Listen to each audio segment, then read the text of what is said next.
All right, good afternoon, everyone. My name is Steve Mahoney. I'm with the Greater Hartford chapter of SCORE. I'm delighted to be joined today by Jenn Grace, who is the founder and CEO of Publish Your Purpose Press, a Hartford-based publishing company that helps aspiring writers help bring their dreams to fruition to their audience. I'll let Jenn talk about that in a minute. Today, we're going to be covering a very important topic for business owners. It is developing marketing content for your business, something that as I mentor clients, I know they really struggle with where do I start. And having worked with Jenn over the last several months, I know she is great at being creative and developing marketing content for her business. So I know this is going to be a very valuable workshop for everybody.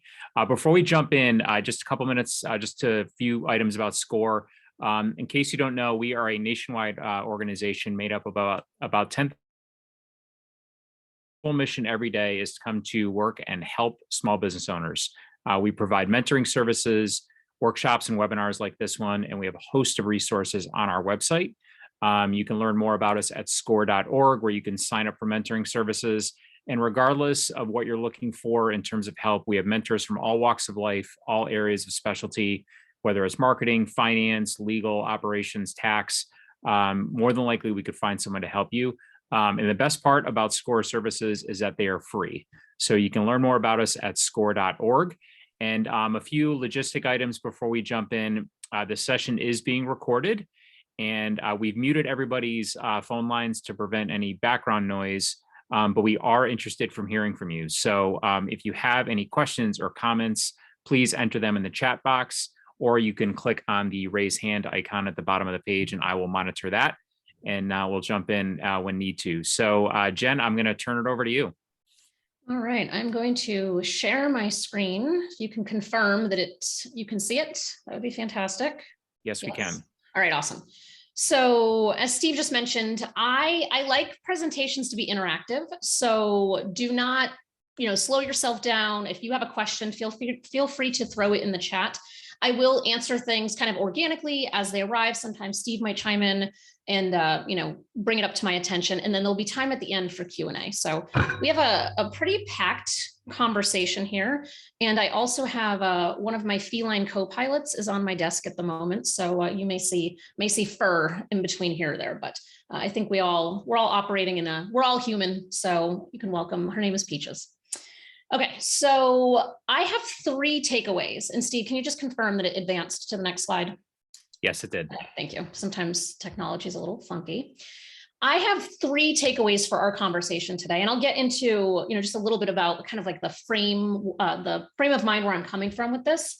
But I want to look at this in a holistic way, because a lot of times we talk about content, we talk about how what type of content we want to be doing, whether it's a blog or whether it's a podcast or some kind of other thought leadership. And a lot of times we're not actually thinking about it in a broader context to how does this all fit together and tie together. So I want to focus a little bit on social media, because when we're creating content, it has to go somewhere. We have to share that information to the world, to our audience, to our people. And so when we're thinking about that, social media is one of many ways to get content out there. But I'm going to use that as kind of a frame for us to just kind of think through. Then we're going to talk about content that you might already have, which you don't even realize that you have. And then also kind of how do we apply this to social media? So that's kind of it in a nutshell of what I'm going for. And as I'm kind of going through the next couple of slides, I would love if we can use the chat function. And I know a survey went out beforehand, but if you can just write in the chat what type of content you're already doing. So whether that's written content, if you're doing, audio, or if you're doing video, whatever that might look like, can you just put it in the chat for me? I just want to get a general sense of kind of what people are doing. Or if you're not using content at all, oh, hey, Dina, I'm glad that you're here too. If you're not using content at all, then, let's talk about that too. So I'm going to try to make this feel accessible to you as accessible as possible to you. And then I'm going to go through a couple slides and then ask another question. So keep putting it in there. It just really gives me a good sense of what you're doing and where our starting point as a group today is. So I have just this warning sign. So this is the Greater Hartford SCORE. So those of you who are in the Hartford area, my talking fast is not going to phase you because that's just what we do around here. But I know there's a few folks that are not in this not in Connecticut or in the Northeast. So I have this as kind of like just a broad disclaimer on every presentation that I do, is that I talk fast. I get through a lot of content quickly, but if you need me to slow down, please just post in the chat, just if you can slow down or repeat that. And as Steve mentioned, this is going to be on the SCORE YouTube channel, and you can go back and watch it if you want to go back and kind of just catch up if you missed anything, because I was moving a little too quick. All right, so I am just going to share content-related information about myself. So as Steve mentioned, I am the founder of Publish Repurpose, and we are a hybrid book publishing company that focuses on nonfiction books and memoirs, primarily those that are people who are thought leaders and entrepreneurs. And one of the things that we focus on in what we do is a lot of marketing, because there's no sense in having a book if you don't know how to market it or where to get in front of your people. And so that's why we're talking about content and books. A book is one type of content. So this is not going to be exclusive to books, even though that is my particular area of expertise. It's going to be a little bit broader on content widely. But I did just want to kind of mention and make note in terms of the type of content that I have personally produced. So I've written 6 books. My company, PYP, we're at over 100 at this point. And I have 2 podcasts. Actually, there's a couple of others, but the 2 in particular on your screen, they're both content writing and book related.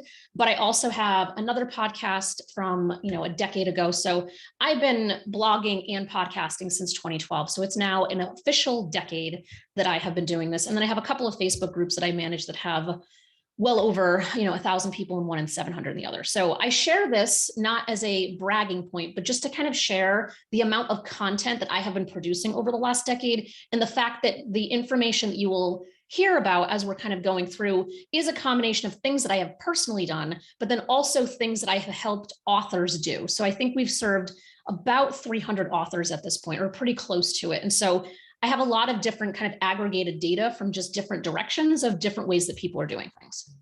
And so it's a very kind of high level approach.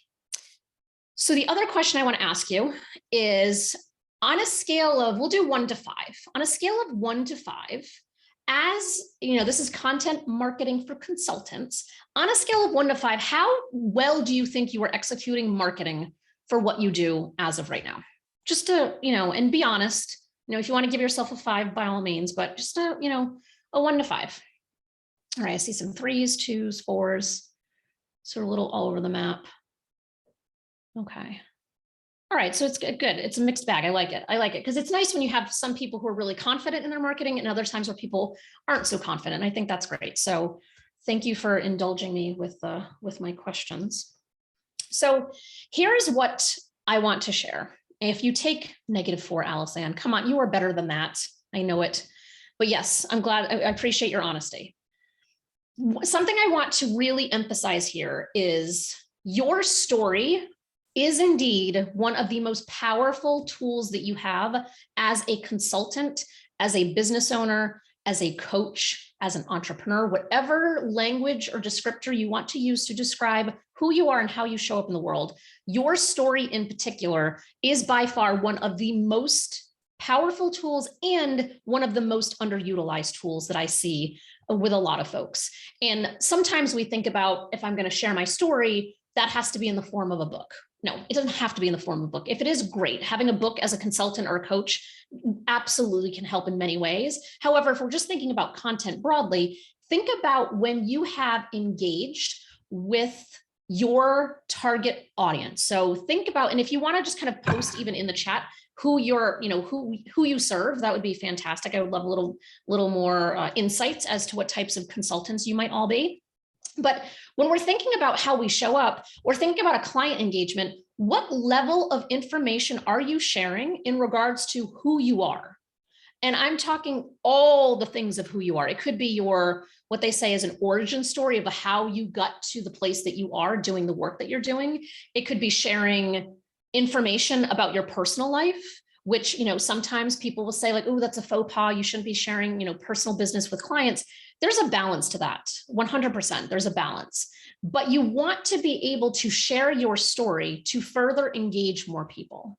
So I will definitely be kind of weaving in this idea of storytelling throughout. And I see we have a -1 on on the storytelling front. So, there's a lot of value to it. And if nothing else, if you literally take nothing else away from this webinar, if you just start to add little pieces of information of who you are as a human, not just as a consultant, in your marketing, whether it's a newsletter, on your social media, whether it's in client calls, I promise you, you will see an increase in engagement. It is a given that you will see an increase because people like to know, like, and trust who they're working with and who they are referring.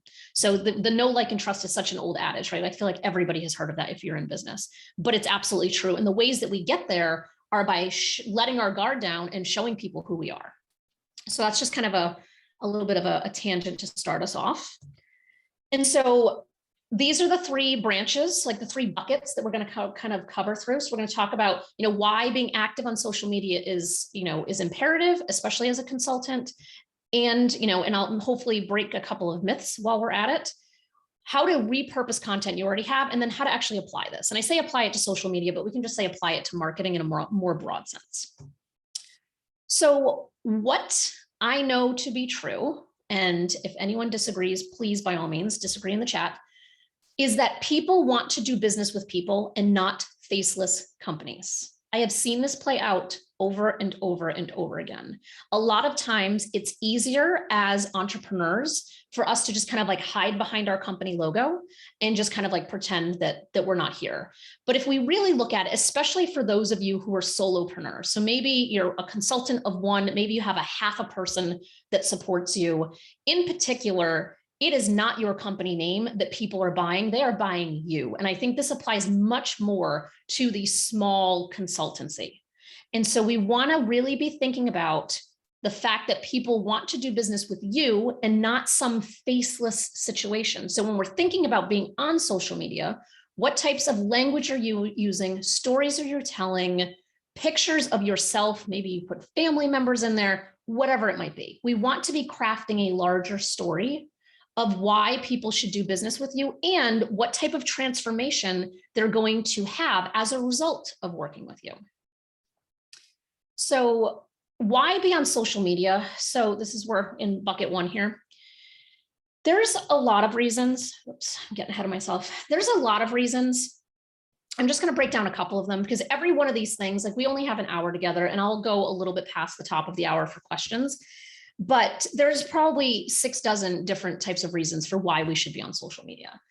One of the biggest ones is really because your competition is there. That does not mean that is a sole and only reason to be on a specific social media platform just because one competitor is there. You want to really think through strategically where you should be. But you also want to have an opportunity and an avenue to be engaging with your audience. So we want to be thinking and mindful of how are we actually getting in front of the right audience and where are our people actually hanging out? And I have, once we get to applying this to social media in a couple of minutes, I'll actually kind of go into more detail about that in particular. But we want to be just intentional about the platforms that we're on. We want to be mindful that our customers are there and waiting for information from us. And we want to be mindful that our competition might be there. But again, the competition piece in particular does not necessarily mean that, oh, well, now I have to go do that just because the competition's doing it. That's kind of like setting yourself up for failure a little bit. Generating new opportunities. That's probably the biggest one, right? Is generating new opportunities. You may have experience at this juncture right now where you have tried social media in particular and have gotten nowhere for it. And you can look at, tracking some data and metrics in your marketing and say, you know what? If I send out a newsletter, inevitably that, someone forwards the newsletter to somebody else and I get a sales call. And so for you, it might be newsletters are really working well. You might spend a lot of money working with an agency that's helping you with your social media. Come to find out, it's not actually producing results. It could be that there was no strategy behind this effort, or it could be that you're on a social media platform that your people just aren't on. And therefore you're kind of just throwing your content into the ether. So when we think about content, it can be a social media post, but it could also be, maybe you're doing a white paper or a download. So for example, with Publish Repurpose, there's 2 common paths of questions that I get asked most frequently. One is, how much does it cost to publish a book? And so for that person who's asking that question, I say, go to bookcostblueprint.com, download the blueprint. So that's a path for them. Or I talk to people who just don't understand the nuances of how publishing works and how to make sure that they're getting into a favorable contract or agreement. In that case, I have a blueprint called the 9 questions you should ask your prospective publisher. And you can go to, I think it's publisherquestions.com and get that blueprint. So for me, I will talk about those on social media and say, hey, you might want to go check these things out, but those are on our website. And when they're on the website, if somebody has that in mind of like, oh, I need information on the cost, or I need information on what I'm getting myself into working with a publisher. Either way, that one person might have both of those concerns, but it's called long form content because it's, they're both probably, I'd say like probably 8 or 10 pages, and they have a lot of content in them with the intention of educating the audience to get them to know better for what they're looking for, and then ultimately reach out to myself or my team to say, hey, I'm struggling with this. Can we have a conversation? Which kind of opens the door for potentially working together.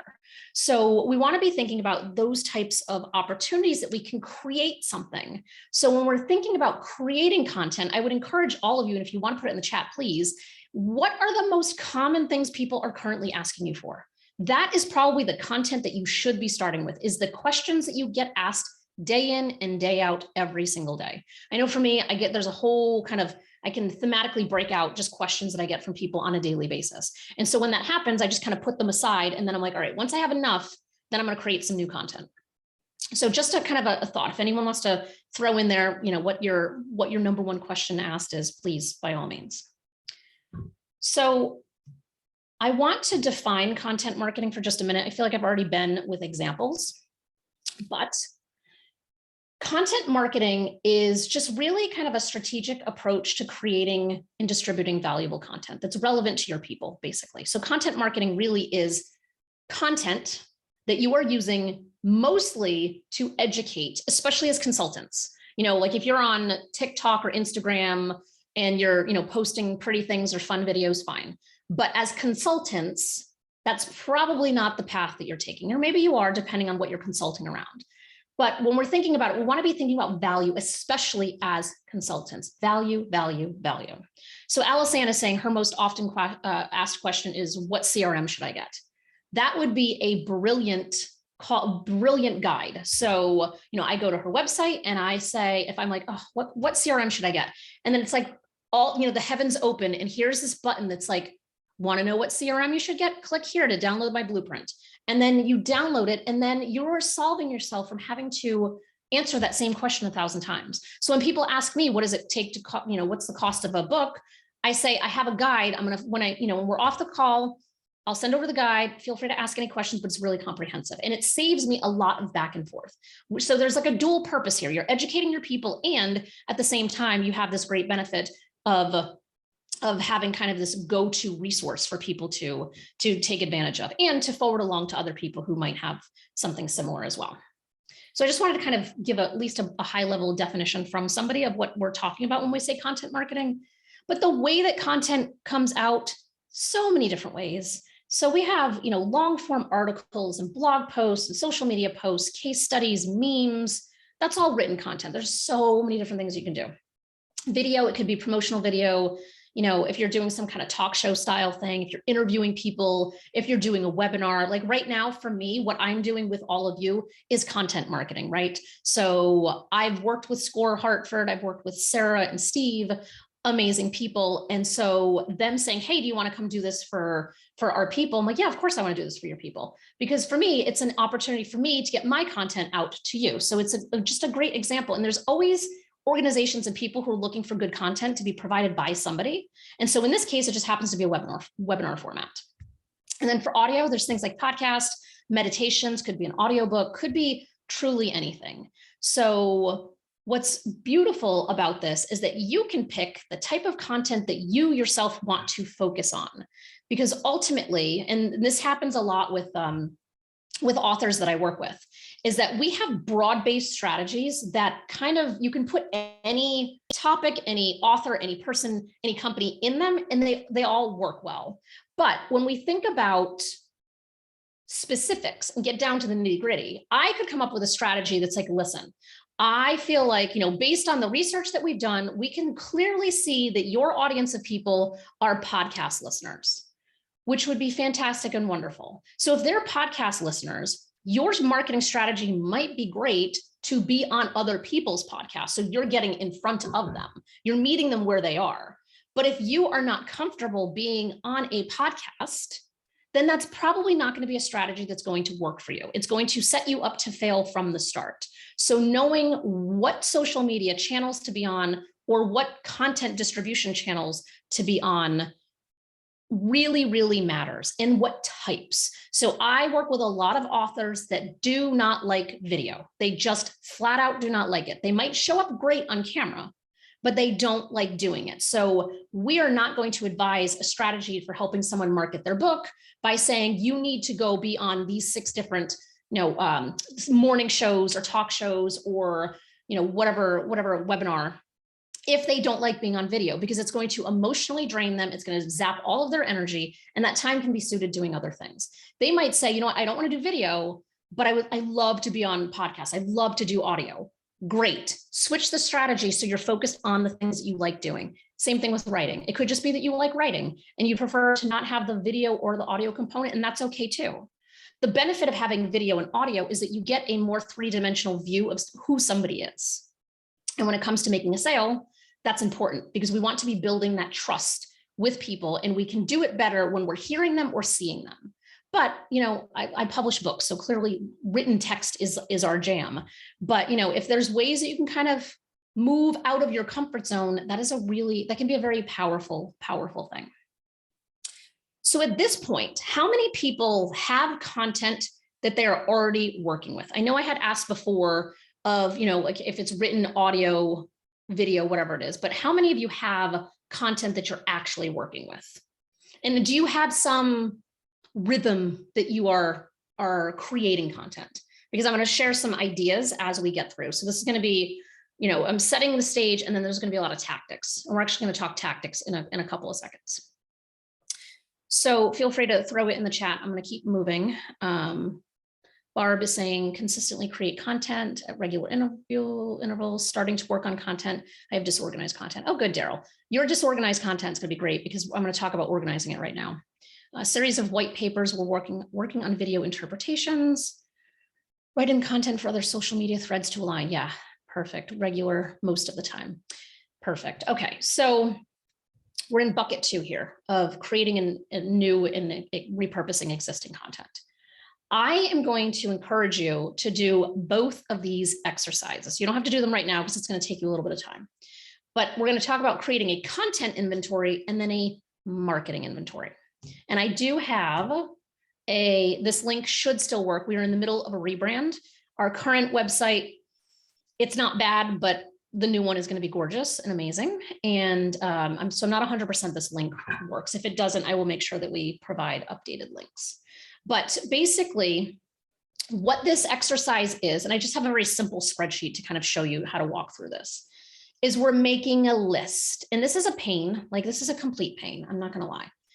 We're going to list out a bunch of things in here. So just follow me for a minute. We're going to list all of the articles that you've been featured in.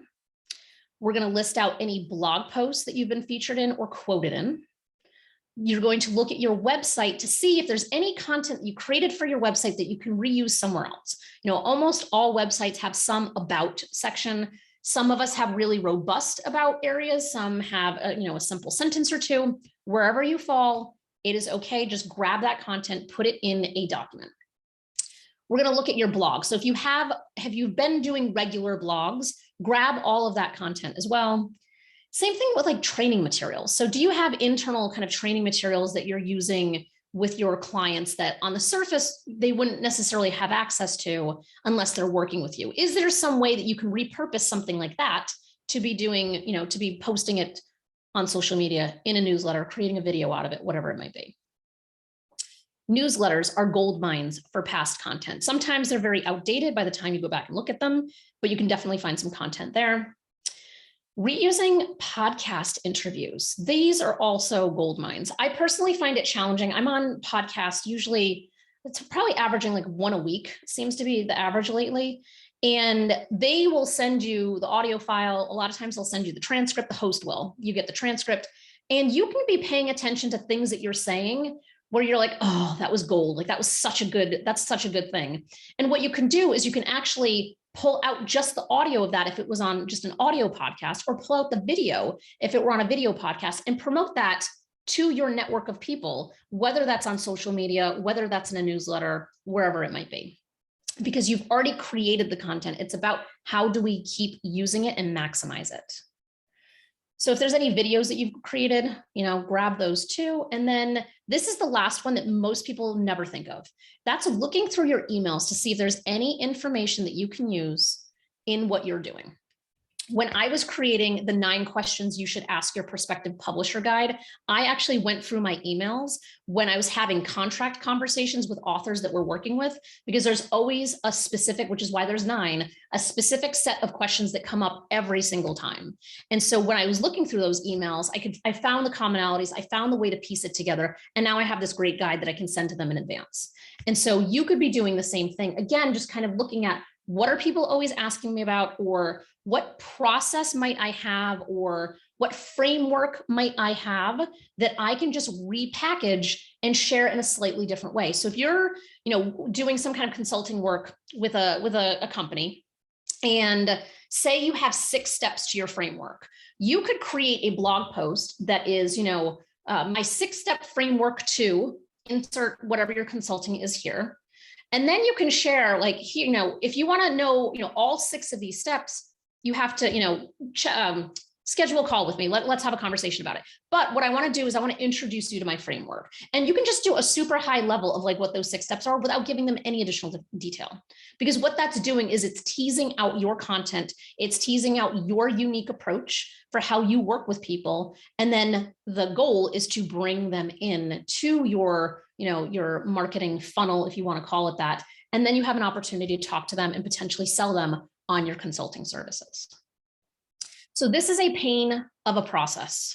I promise you, we're in the middle of rebranding right now, and I've had to go through a lot of this myself to just grab the things that we want to feature and highlight. And my current blog has like 300 posts on it. So we're going through and like deleting things and reorganizing and finding ways to be more concise. And so it is a pain. However, it is a hugely worthwhile exercise, because if you can make the list and find a way to catalog this where you can readily access it to use for promotion of your business, you're going to save yourself a lot of money than hiring some agency who will help you kind of navigate this, but you still have to do all the work. So you can kind of bypass having to have someone kind of project managing this. You can just go do it yourself. And then once you have it, then you can kind of move on to the next step of, now that I know what I have, what I'm working with, you can see the gaps in the areas where you might want to create new content. So you want to start with what old content exists that I can repurpose, then be like, okay, now I know what I got. Let me start looking at what can I create that is new. The second piece of this is around a marketing inventory. And I already briefly talked about this, but it goes into just a little bit more detail. And this also has a spreadsheet. And so I already talked about this part. What do you like doing? That is the key question here, because again, if I'm trying to help you market a book, for example, and I'm giving you strategies that put you outside of your comfort zone and you shut down, then it serves nobody. Your book isn't getting out to the people it should be getting out to, and you feel bad about yourself. And that's the last thing that anybody wants. So you want to look at like what we like doing. And then also, what have you done in the past? And you can kind of evaluate it, because you might not know, like even sitting here right now, listening to me, you might have a sense of, I don't actually remember. Did I like being on that podcast? Did I not? Would I prefer to just be a guest post on someone else's blog? You can really start to sit with it and actually feel if it feels good to you or not, because we want to be doing things that feel good. Life is too short to be miserable and doing marketing tactics that are just going to drain us. This spreadsheet it looks like this. So you can fill it in yourself. It's a Google sheet. If you go to the link that I provided, and maybe Steve, we can throw the links into the chat. And if not, I can throw them in the chat at the end. But I will go back, the marketing inventory. So it's publisherpurposepress.com/marketing-inventory. And then the other one was content-inventory. But, what you should do with this is just duplicate this tab, duplicate the document and fill it out. Some people want to do it electronically, print it out, whatever your preference is, it's fine. So this is going to give you metrics. I am a fan of having metrics tied to marketing, because marketing is one of those areas where you can spend an absolute small fortune and have absolutely nothing to show for it.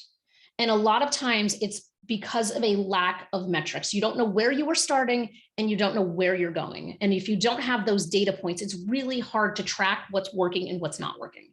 So this is a very basic spreadsheet, but it's looking at how many. So how many people are coming to the website, to the blog, to guest blogs that you've done, to podcasts that you've been on, and it just kind of keeps going. How often have you done this? Big question, do you like doing this?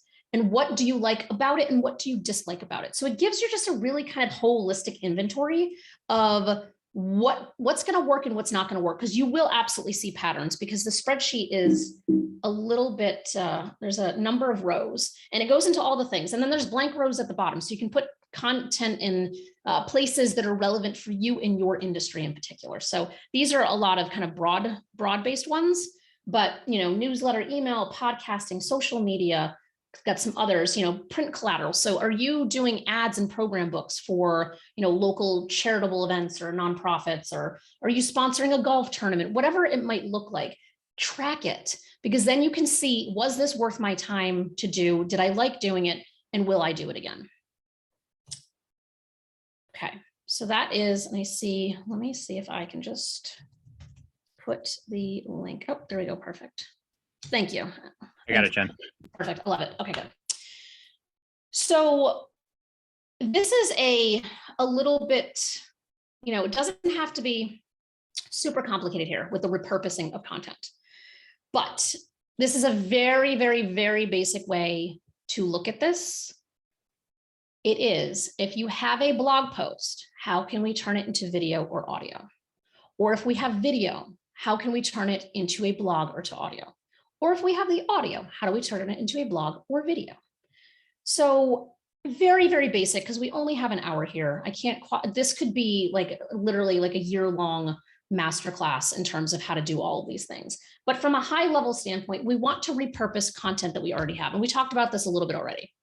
We want to repurpose content. So if you have something that will translate well to video or audio, go for it. Or if you have something that's going to translate to written or audio, go for it. Whatever your preference is based on doing that previous exercise. This is not super complicated. It's just a matter of what is the easiest way to do that. What I have found is that if you have video or audio, it is very easy to turn that into written content.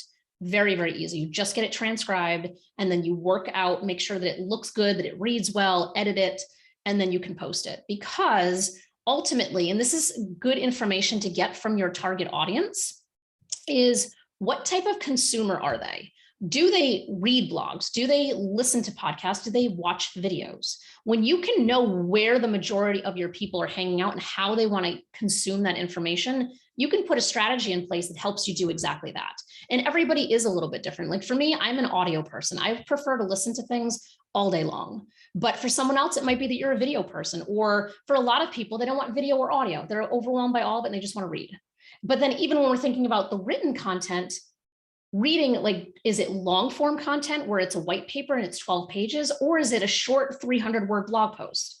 The more we know who we are serving, the more specific we can get with how we serve them, and the more efficient we can be and the better results we can see. And so it all kind of ties together. It's just, this is, again, we have an hour here. We're covering a lot of ground in an hour, but if you could start to implement even just some of these small changes into what you're doing, you will start to see results. And for me, in many ways, it's very much about efficiency. Like, how can we just be more efficient with our marketing and not be wasting a ton of money? Because it's so easy to waste money. And that's ultimately not what I want for you. I just want you to, this is more of like a, let's baseline assess what we can do here in the hour that we have together. Generating new content. I'm going to give you an example, but here just, we've talked about a lot of this already. What are the most common questions that your clients are asking? What personal information can you share about yourself? And, is there some kind of series of posts that you can write? So again, going back to that idea of like a framework, if you have a 6-part framework, how can you write an introduction to the 6-part framework as one post, and then framework 1, 2, 3, 4, 5, 6. Now you have 7 blog posts, and then like some kind of conclusion. So your framework and how you operate within your business could be 8 separate pieces of content, which you could do once a week, once every other week, once a month, and have yourself a long runway of good content that's educating your audience and how they can buy from you. Because that's what good content also does. It helps you educate your audience for what they should ask, what they need to know, and how to buy your services. So here's an example of an author that I am helping him with his book. And he brainstormed his 15 key factors. And in just a very simple spreadsheet, we have all of these key factors. And this is not edited. This is literally, I took a screenshot of the spreadsheet we're working in. But what you can see here is that one blog post is, what is your consulting business? Who are your clients? Who are your markets? And so this, for him, because he is an executive coach, him having this content is going to help bring people in to working with him in particular. It just has to be done the right way. And this, we've already made modifications to this. It was kind of like our brainstorm.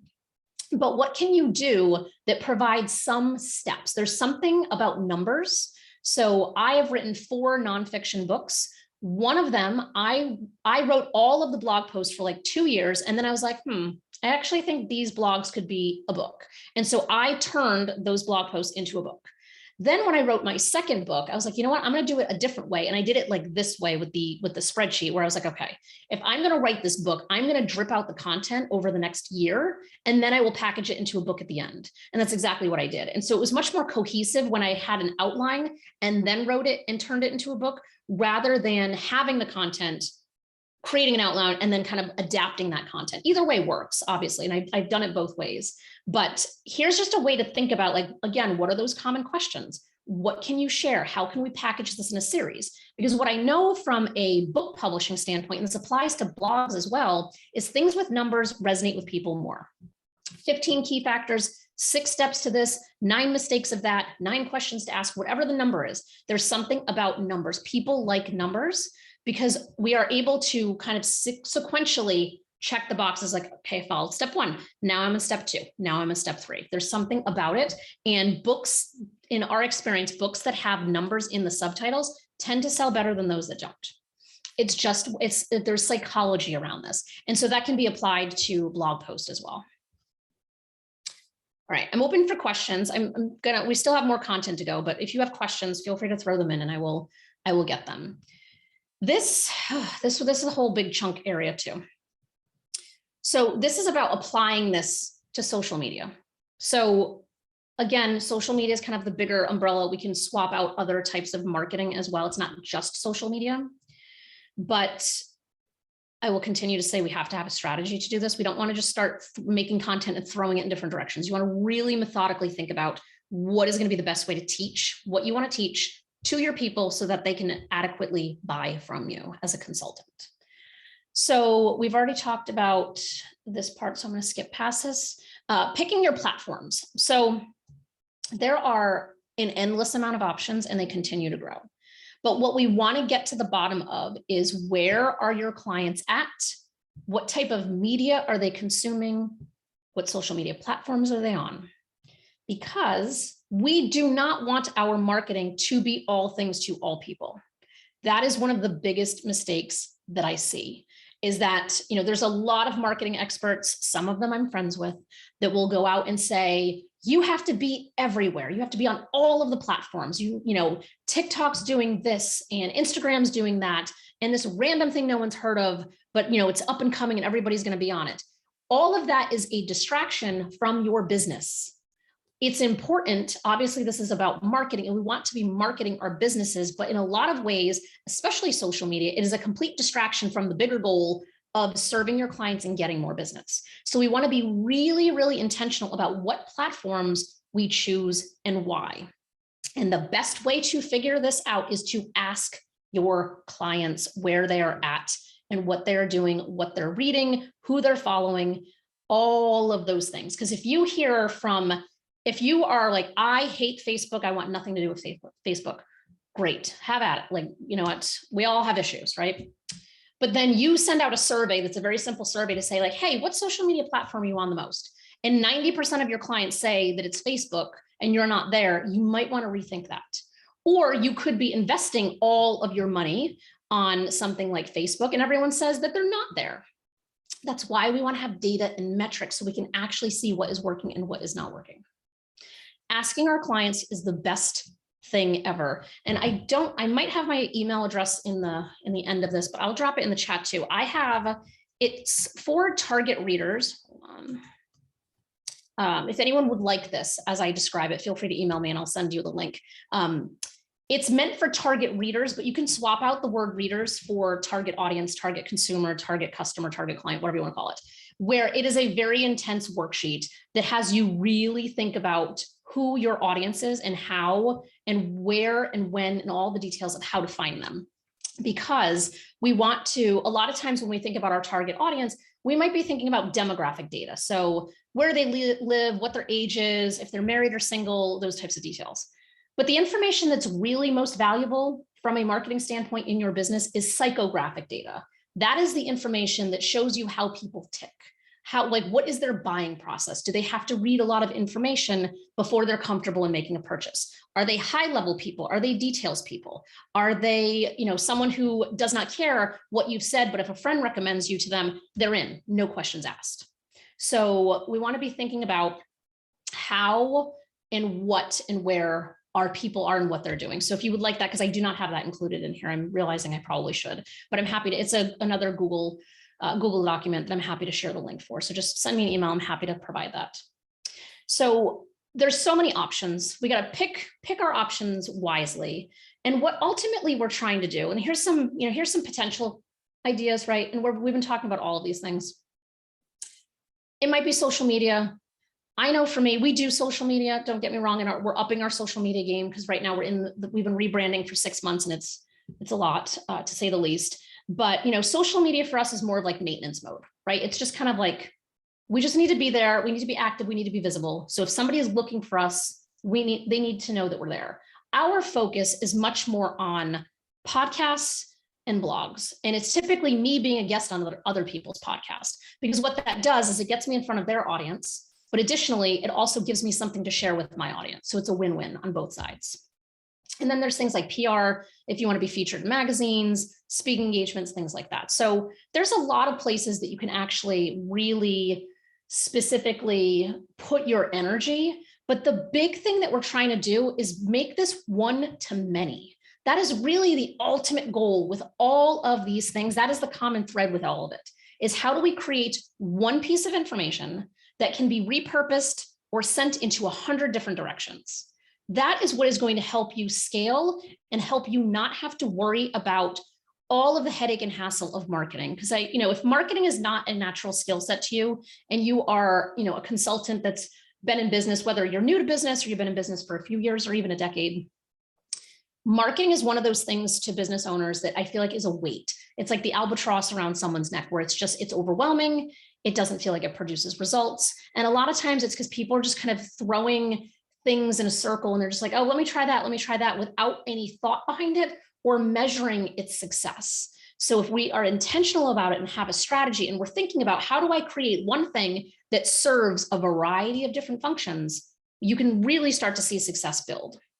And so here's just a simple graphic to kind of think about, right? So your content is in the middle. And so it could be Instagram, Twitter, it could be email campaigns, it could be doing a webinar, be LinkedIn, YouTube, all of the things. Here's just a sample, but that's the idea, right? You create the one thing, you put your brain power behind it. You're a consultant, you're an expert at what you do, you're the thought leader. So you use your brain power to create whatever the content is, and then you can have someone support you with disseminating it into different varieties and in different locations.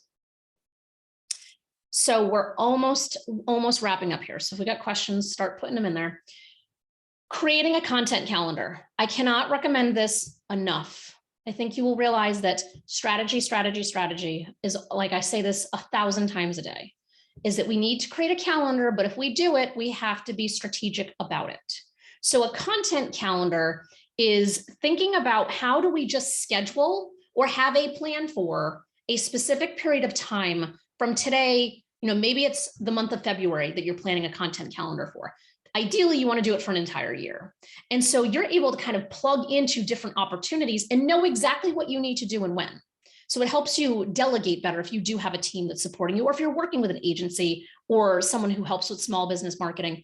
It helps them be more efficient and do a better job for what your needs are. So we have to be thinking about, and this information may need to be updated, but generally speaking, right? So we have to be thinking about different cadences and rhythms for different platforms.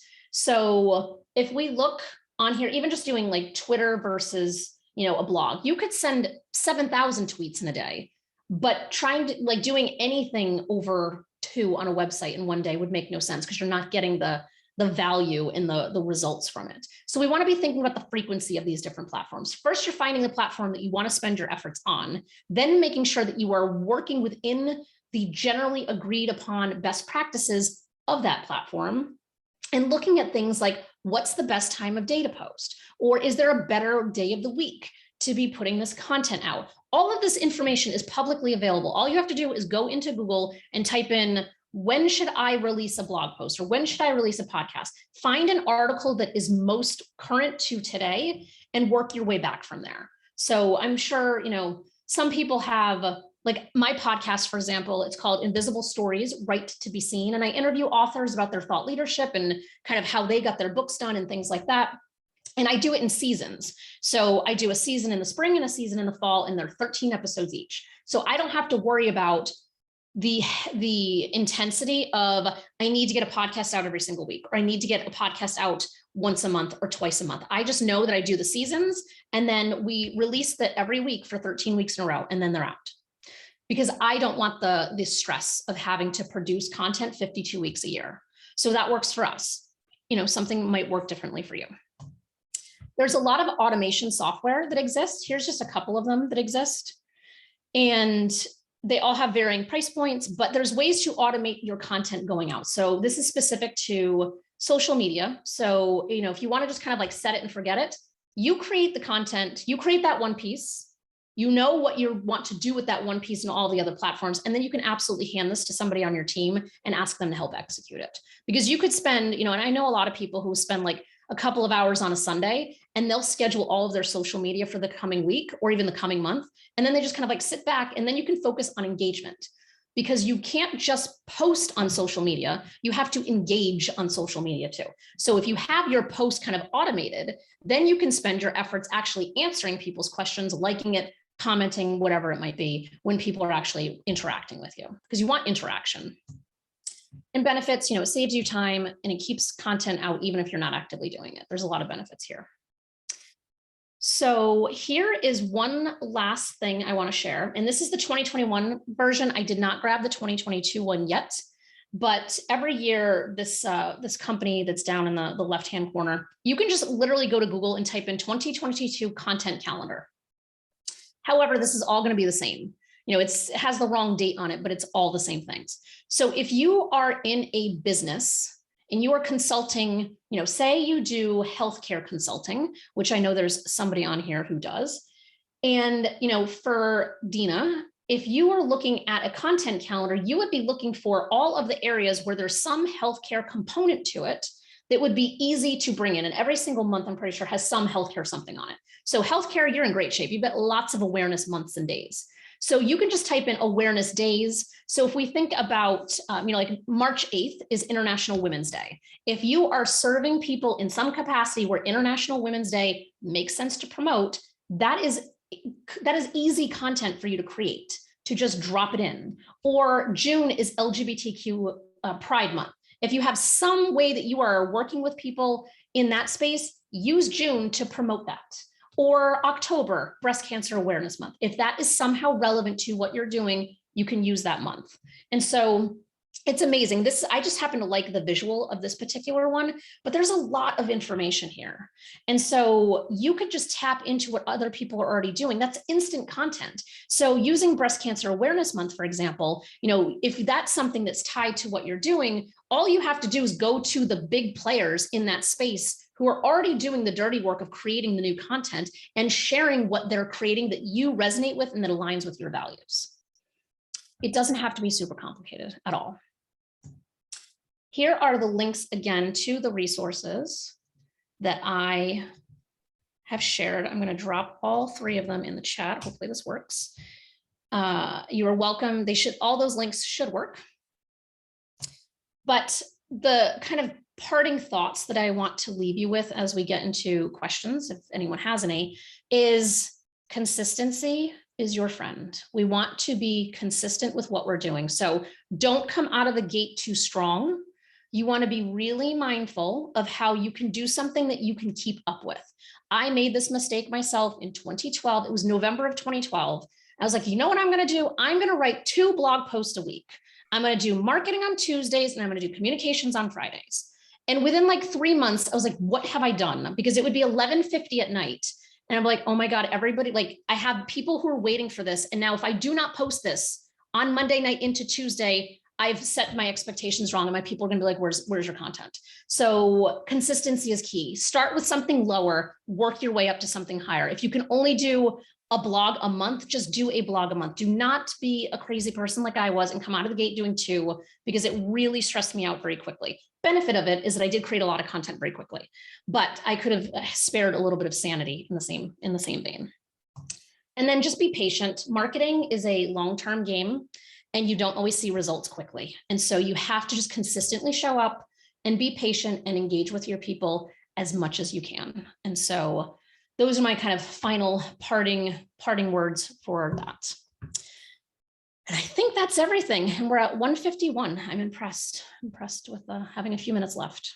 Well, Jen, that was fantastic. I really love the concept of not trying to do everything to everyone and trying to focus on where are your clients, where are your customers, how do you find them best? One of our mentors who Sarah Bletcher, talks a lot about, picking the right play to target your customers, and especially on social media and just looking at the demographics of who uses certain platforms. It varies widely. So yeah. Great advice there. We did have a couple that I think folks were just looking to clarify on getting some resources. And if anybody has any questions, please put them in the chat now. Karen had just wanted to see if you had posted, or if you could post, I think you mentioned a questionnaire or a survey to clients. And then I'm not sure if that's something you showed quickly or something you referenced. And Daryl had talked about, and Daryl, I'm not quite sure if I'm following this one, but you said about an email to clients that I think it was, I don't know if it was a list of questions or not. The target reader worksheet. Let me see if I can actually grab the link right now, and then you don't even have to bother. I know you'll have it right now. Let me see if I can get it. Yeah, and like I said, just make a copy of it and then just swap out reader with client, because it's all the exact same stuff. But obviously, I publish books, and so readers are the frame that we're looking in. But I'm going to drop a link to it. So just make a copy of it and then go through this exercise. And it's a pain. It's not a simple exercise. All right. So if everyone can just confirm by clicking on that link. You can download it as a PDF, as a Word document, make a Google Doc copy, but I want to say it's like 4 pages long. Yeah, it's like 4 solid pages of information in regards to who your target reader is. In this case, it's your target client. Email me a list. Not sure what that was. Oh, yes, Daryl, this is what I was talking about. I said, if you want to send me an email for the target reader, target client sheet, and I might have used the word list. So yes, this is Daryl. The link I just shared is the thing that I was talking about. Yep, Colleen. Yes, the target reader. Yes, target client. I'm telling you, it's a pain. Like, it is a complete pain. And what's interesting is that Steve brought up Sarah. So Sarah's a SCORE mentor for Greater Hartford, and I teach people about marketing. I help with marketing strategies all day long. And I still have worked with Sarah through SCORE to have her help me kind of assess how we can do things differently and better. So Sarah's an amazing, amazing resource, as is Steve, who helped significantly with my finances last year. So that was fun too. I'm a big fan of SCORE, big believer. I think, can all use the extra support, but there's always ways that we can kind of up level. And for some of us, we're just not even at a place where we can up level because we don't really have a starting point. So at least just doing a basic assessment can be something that can kind of help you get there. Well, that's nice of you to say. It was great. It was great working with you. Stephanie actually wanted to just clarify if there was a way to copy the text from the chat. Stephanie, you should be able to just go and mark the text in like Jen's message where she had the links, and then you should be able to right click and select copy. And then you can go into a web browser or another kind of Google Docs and just copy it in there just that way, or paste it in there. That way we've got that. Should be able to do that. Yep. And I just put my social media up here if anyone is interested in connecting. Again, I will continue to say this, we are in the middle of a rebrand, so things are a little bit disconnected looking at the moment, but it's going to look really awesome once it arrives. Well, I follow you on LinkedIn, so I definitely see your frequency of posts that are your podcasts or articles or the author spotlights. So if anyone is wondering if Jenn practices what she preaches, I can attest to that, because I see it when I see it on LinkedIn. So. Yeah. And you know what, what's great to think about too, as consultants, like, are you working with your clients in a way where you can highlight them? Like, that's the best thing about being a publisher, is that we work on books, and the more we promote them to promote their books, the more we're in front of their audiences too. And so if that's something where you can, by all means, please, ask your clients, say, hey, can I do a case study on this? Because they're going to say, yes, please, because then they're getting in front of your audience and it's a win-win. Mm-hmm. How to, all right. So I'm salaried now, looking at consulting as gravy. How do I ramp up after the salaried job to a full-time consultant? It's a good question. Steve, do you have any insights on that? I do. I actually, we actually have this frequently with clients that we work with who are, they come to us and say, hey, we're starting a business. Can you help us with this? And as it turns out, they're working full time and starting this off to the side. It really turns into kind of when you could reach that tipping point to the consulting business being able to support you financially, emotionally, kind of what you want to do, and getting back to Jen's comment at the beginning about, what do you like to do? If it's something you're really taking the plunge on, for some folks, it turns into a financial answer and saying, do I have the financial resources to give up that full-time salary job and do this full-time? That's something we actually help clients with. But also, if it's something you're interested in doing full-time, day to day, every day, and as Jenn can attest to, running your own business is a big challenge. It's a full-time business. You are constantly on the sales and customer development and customer service treadmill, as I like to think about it. But it's very rewarding as well, being your own boss. So it's finding that, I think, that balancing act, and when you're ready to pull the cord on that one. I hope that helps.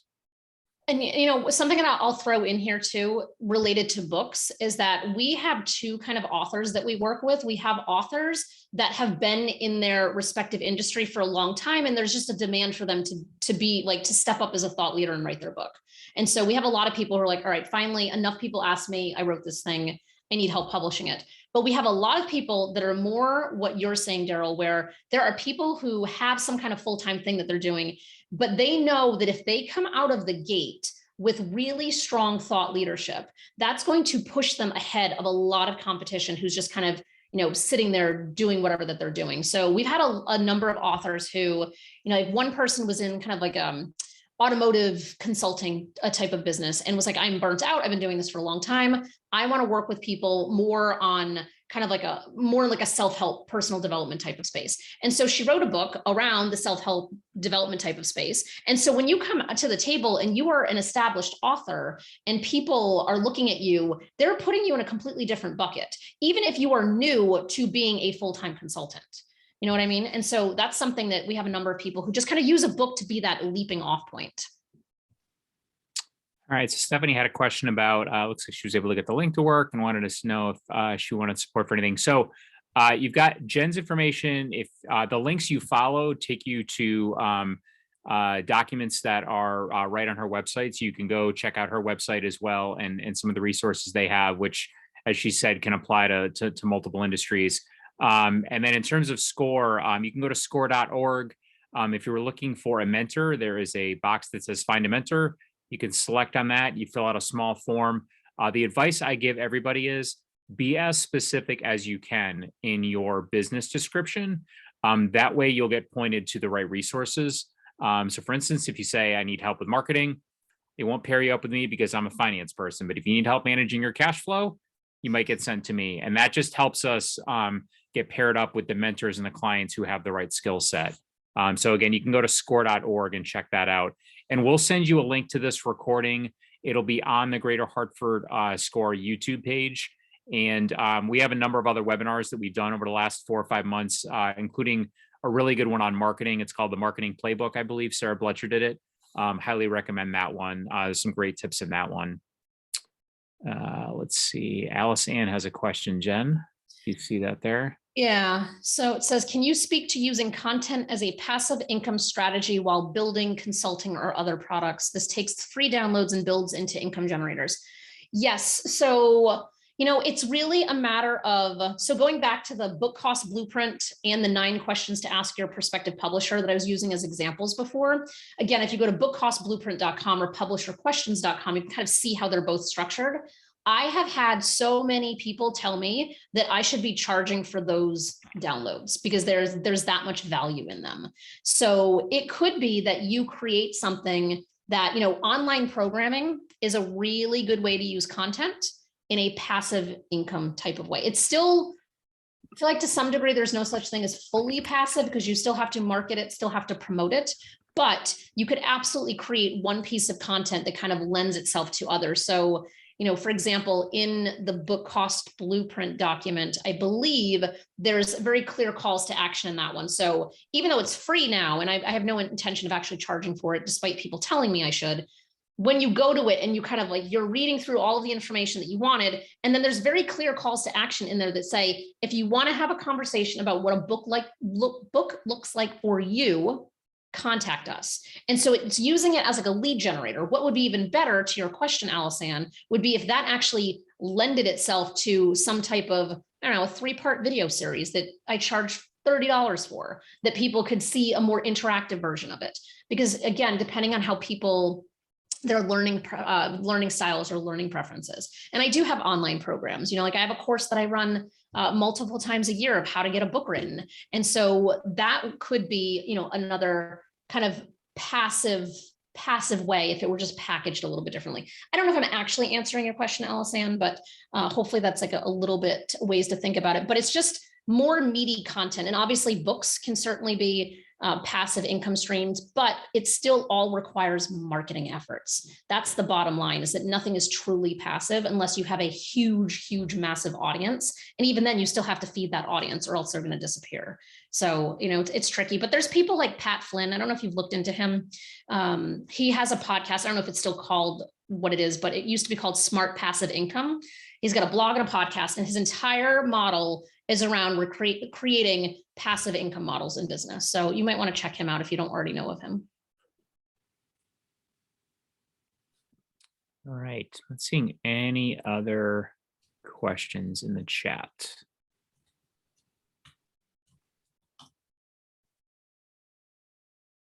All right. We have a copy of this.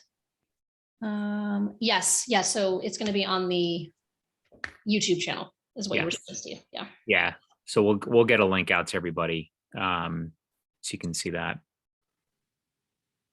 How to click on chat. So in the chat box, there's a little smiley face. There's a piece of paper, smiley face, and 3 dots. If you click on that, you should be able to save the chat. I love that Zoom added that feature. I didn't even know about that. That is convenient. I was always right-clicking on everything, so that's nice and convenient. Someone's saying there's no 3 dots. So, really? Steve, do you see the 3 dots? I do, and when I click on it, it marks the text and pops open a dialog box that says copy. Oh, mine just has save. It could be. I don't think it's been in Zoom for that long of a time. Oh, I think it's the webinar format. Not an option. Oh, maybe it's just in regular. All right. So is there a way to provide the chat to folks after the fact? Let me see if we can do that. There's got to be a way to do that. Yeah. All right. Okay. All right. Well, Jen, I think that's it. Thanks everyone for your engagement and for joining us today. Jen, thanks again for this wonderful presentation. It was very informative for everybody, and everyone seemed to get a lot out of it. So, Thanks for having me. all right. Take care, everyone. Bye.